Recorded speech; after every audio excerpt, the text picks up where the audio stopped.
Assalomu alaykum dostlar. Qalaysizlar? Amon esensizlarmi dostlar? Endi bugun biz sizlarga futbol axborotlarini yetkazетін bo'lamiz. Al sizlar bo'lsa bizning arnamizga tirkelib әрине like bosib, do'stlaringizga jibirudi unutmangizlar. Barıncha like'ni ayamangizlar. Жаңалығымызда әрине Барселонаның ойыншысы Ferran Torres туралы сөйлесетін болса, Ferran Torres қазіргі уақытта енді Барсаға үйренісіп келіп жатыр және Барсаның ротация ойыншысы деп айтсақ болады және Барселонаның кететін ақпараттар да шығып жатыр. Негізінде осы Ferran Torresті бір-екі маусым бұрын ешкім ұнатпайтын еді, қисық дейтін еді, командаға тер әсерін тигізеді еді. Негізінде бұл ойыншыны Хави Эрнандес алып келген. Манчестер Юнайтедтің жанкүйерлері Харри Магуайрды қалай жаман көрсе, Барсаның жанкүйерлері де Ferran Torresті солай жаман көретін болған және оң қанатта оның орнын Ламин Ямалда басып кеткен болатын. Негізінде Ламин Ямалдан орны айылып қалған Ferran Torres қазіргі уақытта енді Роберт Левандовскийдің орнын басып жүр және тоғыздықтың рөлін атқаруда. Роберт Левандовский демаламын деген кезде жарақаты бар кезде әрине осы Ferran Torres шығып жатыр және Ferran Torresке енді ағылшын премьер лигасының және итальяндық клубтардың біразы қызығып жатыр. Бұл ойыншыда қазір енді команданың бас бапкері Фликке де ұнайды. Себебі бұл Ferran Torres деген жақсы прессинг жасай алады. Енді осы ойыншыға қызығып отқан Челси клубы. La Gazzetta dello Sport басылымының айтуы бойынша енді Челси клубы осы Ferran Torresті 30 миллион евроға сатып алғысы келеді. Енді Барсаға осындай ойыншыдан айырылып қалмау керек менің ойымша. Енді Маресканың өзі осы Челсидің тоғыздығы Джексонмен салыстырғысы келеді және екеуін ойнатып кім мықты екен дәлелдегісі келген ба, жалпы білмедім онысын. Бірақ енді Николас Джексонмен ойнатпақшы және осы Джоан Лапортаға ұсыныс білдірген. Ал Джоан Лапорта болса ешқандай жауап қайтармаған. Команданың бас бапкері Ханс Дитер Флик болса, осы ойыншыдан құрсақ құтылайық. Оның орнына енді Манчестер Ситидің жұлдызы Джереми Докуды алайық деп жатыр. Енді Джереми Доку өте керемет вингерлердің бірі және сол қанатта Доку, оң қанатта Ламин Ямал ойнаса, бірақ білмедім, керемет деңгей болатын еді. Докудың негізі перспективасы бар деп айталамын және осы маусымда енді Манчестер Ситиде біраз ойындарға шықпай жатыр. Оның себебі әрине жарақат болғаны үшін. Рафиньямен енді ротация болып жүре қалай ойлайсыздар? Өз ойларыңызды әрине комментарияға қалдыруды ұмытпаңыздар. Ал біз болсақ жаңалығымызды жалғастыра берейік. Jude Bellingham төрешілермен ерегісіп жатса, мына жақтан Криштиану Роналду да төрешілермен ерегісіп жатыр. Қазіргі уақытта білеміз, Криштиану Роналду Саудия лигасында өнер көрсетіп жатыр.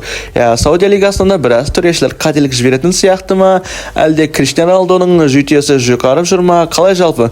Менің ойымша қазіргі уақытта енді Криштиану Роналдуның командасы осы жылы Саудия чемпионатын жеңе алмайтыны анық. Криштиану Роналдуның Аль-Насры 21-ші турда Аль-Фейха клубпен кездеседі және 2-1 есеппен жеңіп тұрып, 2 гол өткізіп алып, 2-3 есеппен жеңіліп қалады. Бұл ойында қызыл қағаздар да болады. Вейналдумның Аль-Фейха клубы әрине өте керемет деңгей көрсетті. Вейналдумның клубы енді Дуранға қарсы өнер көрсетті ма, қалай жалпы? Негізінен Аль-Наср клубының ойыншысы Дуран, осы Аль-Фейханың ойыншысына тиген, ол ойыншы болса құлап жатты. Сондан кейін әрине осы Дуранға қызыл қағаз береді. Ал Криштиану Роналду болса не істеді? Криштиану Роналду еш нәрсе айтпай қоя салмайды. Бұл өзінің мінезін көрсету керек. Осы жерде біраз мінезін көрсеткен. Енді әрбір ойыншы провокацияға берілетіні анық.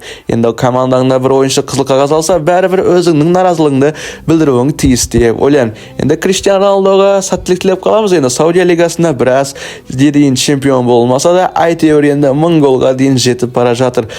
Криштиану Роналду осы ойында гол соқпағанымен әрине басқа ойындарда гол соғып жүр және 40 жастағы ойыншы осындай керемет деңгей көрсетіп жатыр. Енді Криштиану Роналдуға сәттілік тілеп қаламыз. Келесі маусымда енді Аль-Наср чемпион болады деген үміттеміз. Ал біз болсақ жаңалығымызды жалғастыра берейік. Сіздер болса лайк басуды ұмытпаңыздар. Достар, енді көбісі көріп жатыр, бірақ лайк баспай жатыр. Енді Jude Bellinghamді қызыл қағаз алмауға тырысуы керек және Криштиану Роналдуға сабырлы болған дұрыс. Манчестер Сити клубына қазіргі уақытта енді бір жаңадан құрылуы керек па, қалай жалпы? Перестройка дейміз ба, не дейміз? Енді бұл жерде Манчестер Ситидің бас бапкері Пеп Гвардиола команданың тазалайды деген ақпараттар да шығып жатыр. Осы маусымнан кейін біраз ойыншылар кетеді. Манчестер Сити сапында команданың ойыншысы Бернардо Силва да өз ойынын білдіре кеткен. Манчестер Сити қазіргі уақытта қиын жағдайда өнер көрсетіп жатыр. Біз соған қарамай келесі маусымда өте керемет деңгей көрсетеміз мүмкін. Ақпараттар шығып жатыр, біздің клубтан біраз ойыншылар кетеді деп. Komandada kim kalады, kim ketedi, onun bärini әрине бапкер мен басшылык шешеді.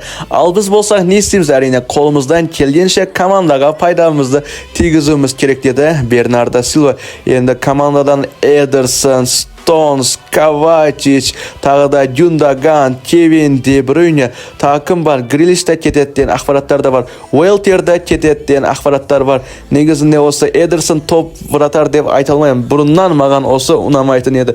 Бенфикадан келгеннен бері. Бірақ осы маусымда 3 голевой пас берілген. Бірақ енді Стоунсқа тоқталатын болсақ, Стоунс та бұрынғыда емес. Стоунс бұрын апоркада да жақсы ойнай алатын.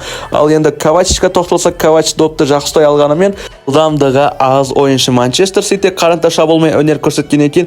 Ковачтан құтылу керек. Гюндоган мен Бернардо Силва және Кевин Де Брюйне командадан кетуі керек. Олар қартайған. Грилиште тоқталатын болса, Грилиште 117 миллион евроға сатып алған. Ол да керек емес қазіргі уақытта. Енді ал Уэлтерге тоқталатын болса, Кайл Уайтер кім? Осы ойыншы да енді Миланда қазір жалқы ойнап жүр. Енді Манчестер Сити клуб біраз жаңаруы керек. Енді осы составпен бір 4 рет АПЛда алып тастады қатарынан. Жалпы айтқанда енді Гвардиола командаға келіп 6 ұпай алып кеткен. Негізінде осы Манчестер Юнайтедте болмаған өзгерістер, осы Пари Сен-Жерменде болмаған Манчестер Ситиде болуы мүмкін. Пари Сен-Жерменде біраз ойыншылар кеткен. Месси, Неймар, Мбаппе, олардың қасында енді Манчестер Сити мүлдем жаман болып жатыр.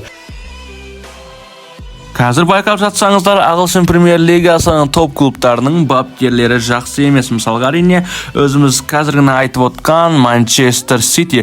Манчестер Ситидің де жағдайы жаман, Манчестер Юнайтедтің де жағдайы жақсы емес. Рубен Аморимнің командасы қазіргі уақытта өздерін жақсы көрсете алмай жатыр және ағылшын премьер лигасында 10-шы орыннан төмен өнер көрсетіп жатыр. Негізінде Манчестер Юнайтед ағылшын премьер лигасындағы топ 4-ке кіретін клубтардың бірі. Ал енді Рубен Аморимнен басқа Челси клубы туралы сөйлесе кетейік. Челси клубы осы маусымда бір топ 3-ке кіріп жүрген команда болған. Ал енді жағдайлар жақсы емес, болмайтын клубтардан ұпай жоғалтып жатыр және Мареска командадан кететтен ақпараттар да шығып жатыр.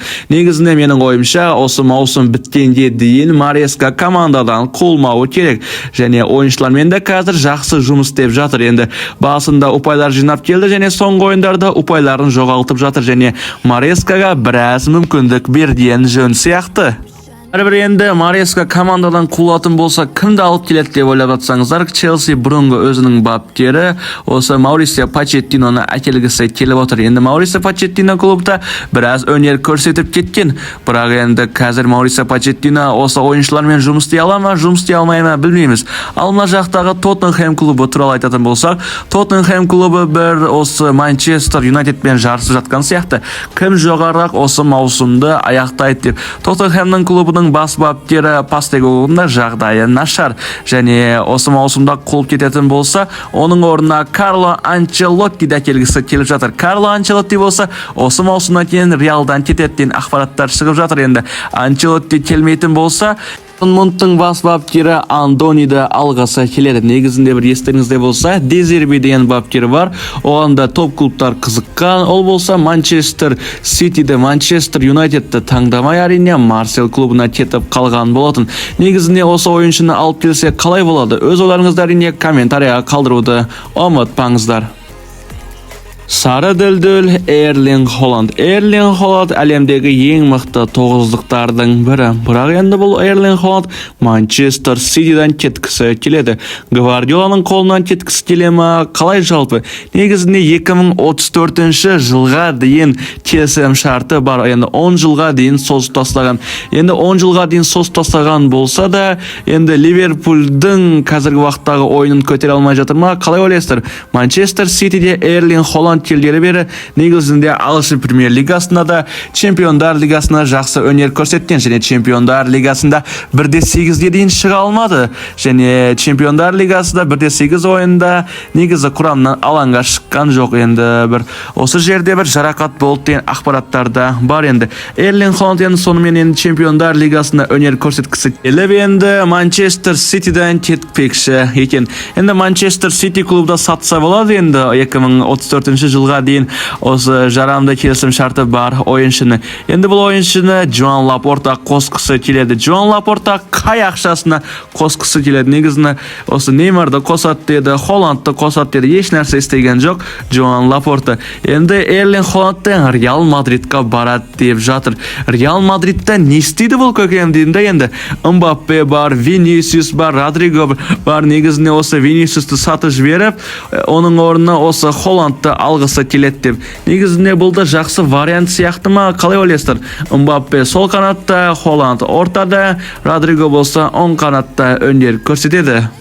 Холландтың әкесі де айтқан енді, осы Манчестер Ситиде біраз тұрақтамайды, басқа клубтарға ауысады және Ла Лигада өнер көрсеткісі келеді деген. Енді Барсаға баруы мүмкін, немесе Реал Мадридқа барады. Бәрібір енді Атлетико бармайтыны анық. Негізінде енді Эрлинг Холландқа сәттілік тілеп қаламыз. Сіздер енді маған сәттілік тілеп, арнама тіркеліп, әрине лайк басуды ұмытпаңыздар достар. Енді лайктар соңғы кезде мүлдем аз болып жатыр.